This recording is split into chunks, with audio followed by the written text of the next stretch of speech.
ಎಲ್ಲರಿಗೂ ಹೇಳೋದು ಅಷ್ಟೇ, ಫ್ರೀ ಬೀಸ್ ನೋಡಬೇಡಿ. ಯಾಕೆಂದರೆ ಇಷ್ಟು ದಿನ 60 ವರ್ಷನೇ ಕೊಟ್ಟಿರಲಿಲ್ಲ, ಯಾವ ಕೊಟ್ಟಿರಲಿಲ್ಲ. ಪಂಚ ಯೋಜನೆಗಳು ಯಾರೇ ಅಂದರೆ ಸುಮ್ಮನೆ ಪಾಪ ಬಡವರು ಕೊಟ್ಟಿದ್ದಾರೆ, ಏನೋ ಗೊತ್ತಿಲ್ಲ, ಅವ್ರಿಗೂ ಬಂದಿದೆಯಲ್ವೋ. ನನಗಂತೂ ತಿಂಗಳಿಗೆ ಇಲ್ಲ ಅಂದ್ರೂ 30,000 ಎಕ್ಸ್ಟ್ರಾ ಕಟ್ತಾ ಇದ್ದೀನಿ ನಾನು. ಫ್ರೀ ಬಸ್ ಇಲ್ಲ, ಕರೆಂಟ್ ಇಲ್ಲ, ಕರೆಂಟು ಇಲ್ಲ ನಿಮಗೆ.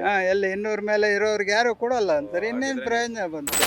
ದುಡ್ದು ತಿನ್ಬೇಕು, ಅವಾಗಲೇ ತಾನೇ ದೇಶ ಉದ್ಧಾರ ಆಗೋದು. ಇಲ್ಲಾಂದ್ರೆ ಎಲ್ಲಿ ಅಲ್ಲಿಗೆ ಲೆವೆಲ್ ಇರ್ತೀವಿ. ಅಭ್ಯರ್ಥಿ ಯಾರೇ ಆಗಿರ್ಬೋದು, ದೇಶ ರಕ್ಷಣೆ ಮಾಡಿದ್ರೆ ತಾನೇ ನಾವಿರಕ್ಕಾಗೋದು. ಅವ್ರವ್ರು ಬೆಳೀತಿದ್ದಾರೆ, ಅವ್ರವ್ರ ಮನೆ ಚೆನ್ನಾಗಿದೆ ಅಷ್ಟೇ. 1000 ರೂಪಾಯಿಲಿ ನಿಮ್ಗೆ ಏನು ಬರಲ್ಲ. ನಿಮ್ಮ ಹತ್ರ ದುಡ್ಡು ಇಸ್ಕೊಂಡು 1000 ರೂಪಾಯಿ ಒಂದಿನ ಓಟ್ ಹಾಕಿ ನೀವು ರೆಸ್ಟ್ ತಗೊಂಡ್ರೆ ನಿಮ್ಗೆ 10,000 ರೂಪಾಯಿ ಲಾಸ್ ಆಯ್ತದೆ.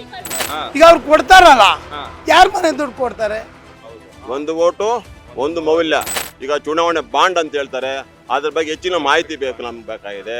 ಟೀ ಮಾರ್ತಿದ್ದವರು ಇವತ್ತು ಪ್ರಧಾನಿ ಆಗಿದ್ದಾರೆ, ಕುರಿ ಕಾಯಿಸ್ತಿದ್ದವರು ಇವತ್ತು CM ಆಗಿದ್ದಾರೆ. ರಾಜಕಾರಣ ಅಂದ್ರೆ ನಾನು 3ನೇ ಕ್ಲಾಸ್ ಓದಿರೋನು ಬಂದು ರಾಜಕಾರಣ ಮಾಡ್ತೀನಿ ಅಂತಾರೆ. ಅವ್ರಿಗೇನು ಗೊತ್ತಿರುತ್ತಾ? ಅವ್ರೇನು ರಕ್ತ ಕೊಟ್ಟಿರಲ್ಲ, ಅವ್ರೇನು ಮಾಂಸ ಮಾರಿ ಕೊಟ್ಟಿರಲ್ಲ. ಎಲ್ಲ ನಾವೇ ನಮ್ಮ ದುಡ್ಡಲ್ಲೇ ಅವ್ರು ಕೊಡ್ತಾ ಇರೋದು. ಅವ್ರೇನು ಅವ್ರ ಮನೆಯಿಂದ ಕೊಡ್ತಿಲ್ವಲ್ಲ, ನಮ್ಮ ದುಡ್ಡೇ ರಿಟರ್ನ್ ನಮಗೆ. ಕಾಂಗ್ರೆಸ್ ಬಂತು ಅಂದರೆ ಇಂಡಿಯಾ ಪಾಕಿಸ್ತಾನ ಆಗೋದು ಗ್ಯಾರಂಟಿ.